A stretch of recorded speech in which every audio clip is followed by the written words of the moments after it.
சாதனைக்கு மேல சாதனை செய்யும் திமுக. என்னப்பா சொல்ற? திமுக சாதனை செஞ்சிருக்காங்களா? கொலை, கொள்ளை, கற்பழிப்பு, ரவுடிசம், கட்ட பஞ்சாயத்து அப்படின்னு சொல்லி இதுக்கு மேல அடுக்கவே முடியாதுங்கிற அளவுக்கெல்லாம் சாதனையும் திமுக காரன் தானே செஞ்சிட்டு இருக்கிறான். ஒரு நிமிஷம் நான் பயந்தே போயிட்டேன்ப்பா. புதிய சாதனையா ஜனநாயகத்தின் 4ஆம் தூணாக இருக்கும் பத்திரிகையாளர்களுக்கே பாதுகாப்பு இல்லைன்னா பாத்துக்க. என்னப்பா சொல்ற? பெரும்பாலான ஊடகங்களும் பத்திரிகைக்காரங்களும் திமுகவை போட்டு கொஞ்சி தாளாட்டுறாங்களேப்பா. அப்படி இருக்கும்போது எப்படி? நீங்க தாளாட்டுங்க, ஆனா நாங்க தலையிலேயே வெட்டுவோம்பான்னு வெட்டி இருக்கிறாங்க. என்னப்பா சொல்ற? கரூர்ல கனிம வள கொள்ளையில ஈடுபட்ட திமுகவினரை சுட்டிக்காட்ட சென்ற நிருபர் கதிரவன் திமுக எம்எல்ஏ பழனியாண்டியின் முன்னிலையிலேயே ரத்தம் சொட்ட சொட்ட அடிச்சு ஓட விட்டுருக்காங்கப்பா. என்னப்பா சொல்ற? ஜனநாயகத்தின் 4வது தூணுக்கு இந்த கதினா பாமர மக்களுடைய கதி. மக்கள் எல்லாம் அவங்க எங்க பொருட்டா எடுத்துக்கிறாங்க? கிட்னியில இருந்து குடல், ஈரல் நீ எல்லாத்தையும் உருவி விட்டுட்டு தானப்பா இருக்கிறாங்க. சரியா சொன்னப்போ. இப்படியே போனா வழக்கறிஞர்கள், நீதிபதிகள் கூட விட்டுவாங்க போல இருக்க. திமுக கார சாதாரணமா இந்த இடத்துக்கு வரலடா அப்படிங்கிற அந்த டைலாக் தான்ப்பா எனக்கு ஞாபகத்துக்கு வருது. அவங்க செஞ்சாலும் செய்வாங்கடா மாப்ள.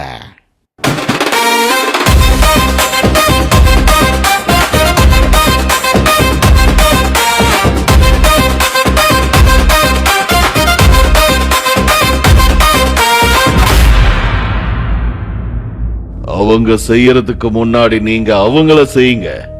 நீங்க பேசிட்டு இருந்ததை நான் கேட்டேன். சரியா பேசுனீங்க, ஆனா அதன் பார்வைய தெளிவா மக்களுக்கு சொல்லல. என்ன சொல்றீங்க தலைவரே?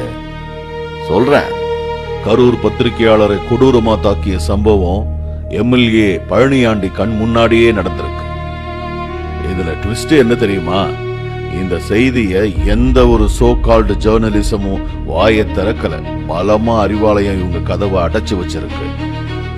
ஆமா தலைவரே, இந்த இடத்தை நாங்க யோசிக்கவே இல்லையே. நீங்க பேசும்போது கிட்னி மேட்டர் பேசுனீங்க. 3 மாசம் முன்னாடி திமுக எம்எல்ஏ கதிரவன் காரு வாங்க ஏழைகளின் கிட்னியை திருடினாரு. கிட்னியை திருடியது மட்டுமல்லாம துணிச்சலா கிட்னி திருட்ட பெருமையா வெளியே வந்து பேசினார்.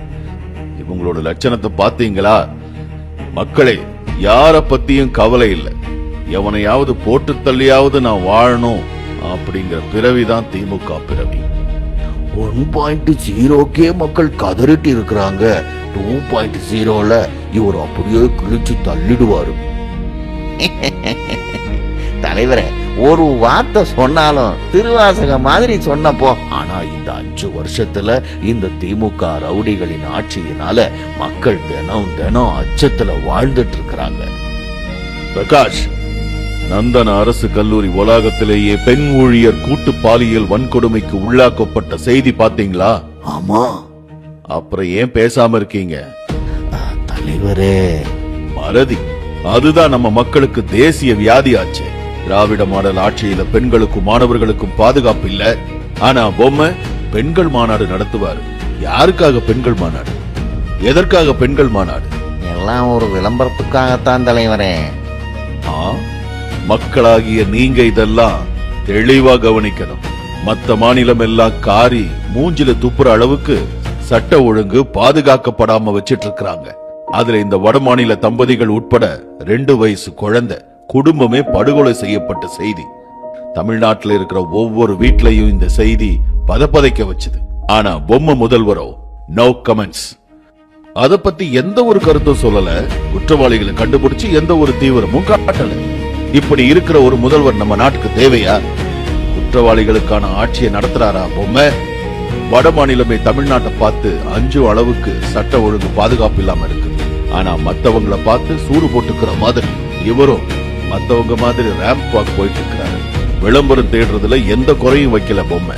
விளம்பர வெளிச்சத்துல திளைக்கும் இந்த திமுக தீய அரசு களத்தில் சாமானிய மக்களுக்கு பாதுகாப்பு கொடுக்கல, ஆனா ரவுடிகளுக்கு சிவப்பு கம்பள வரவேற்பு. குற்றவாளிகள் 5 கிலோமீட்டர் தூரம் வரை தொடர்ந்த ஒரு கொலை, ஒரு பாலியல் வன்கொடுமை, அதுக்கு பின் உடல்களை சாக்கு மூட்டையில கட்டி 5 கிலோமீட்டருக்கு போய் ஆத்துல வீசி இருக்கிறானுங்க.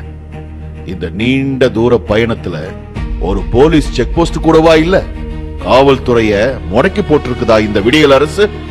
இதுலயும் ஸ்பெஷல் ஐட்டம் என்னன்னா, காவல்துறை திமுகவின் செய்தி தொடர்பாளரா செயல்படுறதுதான். குற்றவாளிகளை பிடிக்க வேண்டிய காவல்துறை நடந்த சம்பவத்தை எல்லாம் விபத்துன்னு மூடி மறைக்குது. இப்படி இருக்க மக்கள் யாரிடம் போய் தங்களோட குறைய கூற முடியும்? மக்களே, உங்களுக்கு நீங்களே கேள்வி கேட்டுக்கோங்க. உங்க குழந்தைங்க பாதுகாப்பான சூழல்ல வளர்றாங்களா?